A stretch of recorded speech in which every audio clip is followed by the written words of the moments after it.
June জুলাইয়ে ইংল্যান্ডের মাটিতে বসতে যাচ্ছে নারীদের টি-20 বিশ্বকাপের আসর। আর সেই বিশ্বকাপ ঘিরেই আন্তর্জাতিক ক্রিকেট ক্যারিয়ারের ইতি টানছেন নিউজিল্যান্ড নারী ক্রিকেট দলের ৩ অভিজ্ঞ তারকা সুজি বেটস, সোভি ডিভাইন এবং লিয়া তাহুহু। ২ বছর আগে কিউইদের প্রথম টি-20 বিশ্বকাপ জয়ে গুরুত্বপূর্ণ ভূমিকা রাখা এই ৩ জনের বিদায়কে কেন্দ্র করে ক্রিকেট বিশ্বে তৈরি হয়েছে আবেগঘন পরিস্থিতি। নিউজিল্যান্ডের হয়ে টি-20 ক্রিকেটের সর্বোচ্চ রান সংগ্রাহক সুজি বেটস সম্প্রতি অবসরের ঘোষণা দিয়েছেন।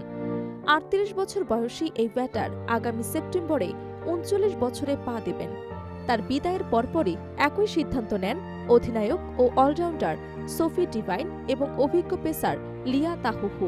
ডিভাইনের বয়স ৩৬ এবং লাহুহুর বয়স ৩৫ বছর। তিনজনই জানিয়ে দিচ্ছেন আসন্ন টি-20 বিশ্বকাপই হবে তাদের শেষ আন্তর্জাতিক আসর।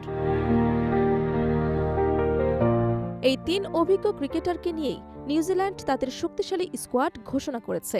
অ্যামেলিয়া কেরের নেতৃত্বাধীন দলে ২০২৩ সালের বিশ্বকাপ জয়ী দলের ১০ জন সদস্য জায়গা পেয়েছেন।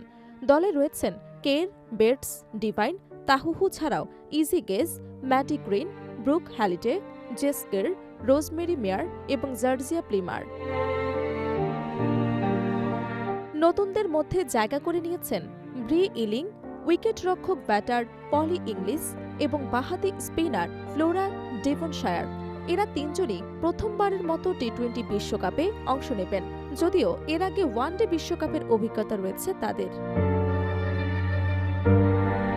এছাড়া তরুণ প্রতিভা হিসেবে স্কোয়াডে আছেন নেন্সি প্যাটেল বা উইকেটরক্ষক ব্যাটার ইজি শার্প, যারা সম্প্রতি আন্তর্জাতিক টি-20তে অভিষেক করেছেন। তাদের অন্তর্ভুক্তি ভবিষ্যৎ দলের পরিকল্পনার অংশ হিসেবে দেখা হচ্ছে। বিশ্বকাপে নিউজিল্যান্ড পড়েছে গ্রুপ ২-এ। এই গ্রুপে তাদের প্রতিপক্ষ ইংল্যান্ড, আয়ারল্যান্ড, স্কটল্যান্ড, শ্রীলঙ্কা এবং ওয়েস্ট ইন্ডিজ। বিশ্বকাপের আগে তারা ২টি প্রস্তুতি ম্যাচ খেলবে বাংলাদেশ ও দক্ষিণ আফ্রিকার বিপক্ষে। এরপর ১৪ জুন ওয়েস্ট ইন্ডিজের বিপক্ষে ম্যাচ দিয়ে শুরু হবে কিউইদের বিশ্বকাপ অভিযান।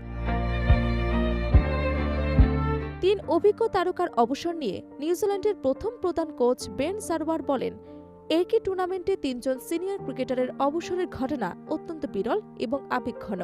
তারা দীর্ঘদিন ধরে দলের সাফল্যে গুরুত্বপূর্ণ ভূমিকা রেখেছেন। এই বিশ্বকাপ হবে তাদের অবদানকে সম্মান জানানোর এবং একই সঙ্গে শেষ অধ্যায় উদযাপনের একটি বিশেষ সুযোগ। তিনি আরও বলেন, পুরো দল এখন চূড়ান্ত প্রস্তুতির মধ্যে রয়েছে এবং সবাই চাইছে এই ৩ কিংবদন্তিকে স্মরণীয় বিদায় উপহার দিতে। সব মিলিয়ে আসন্ন নারী টি-20 বিশ্বকাপ শুধু একটি প্রতিযোগিতা নয়, বরং নিউজিল্যান্ড ক্রিকেট ইতিহাসে একটি যুগের সমাপ্তির সাক্ষী হতে যাচ্ছে, যেখানে বিদায় নিচ্ছেন ৩ কিংবদন্তি আর শুরু হচ্ছে নতুন প্রজন্মের পথচলা।